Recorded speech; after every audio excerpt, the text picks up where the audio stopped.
And Bob, this comes on the heels of your story yesterday, which brought up this money question in the first place. Yeah, Jim, there have been a lot of questions about how a 22-year-old woman who had no job could afford a team of more than 6 lawyers and all sorts of experts. That's why prosecutors and a legal expert we talked to says the judge needs to find out if Jose Baez has some sort of conflict of interest. I will attempt to do it.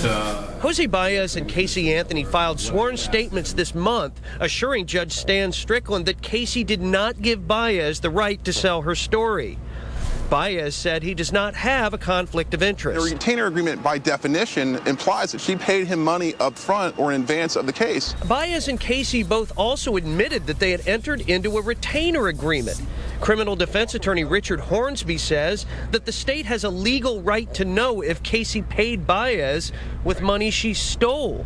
A person can't go steal from a bank and then use that same money to hire the best attorney to represent them. And Hornsby says the judge needs to find out if Baez brokered the sale of Casey's home videos to help fund her defense. And if Jose Baez brokered that deal, he's part and parcel of the conflict that's clearly there. The defense needs to get on with defending their client. While Baez is not commenting further, the lawyer for George and Cindy Anthony says the couple is anxious about tomorrow's hearing. Brad Conway says it's time to put the money issue to bed. This is a major distraction. It takes away from everything that really needs to be done in order to defend her.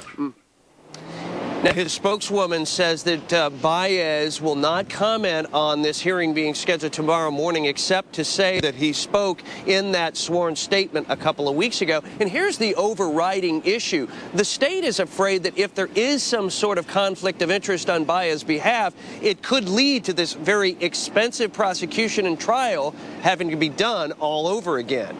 Reporting live at the Orange County Courthouse, Bob Keeling, WESH 2 News.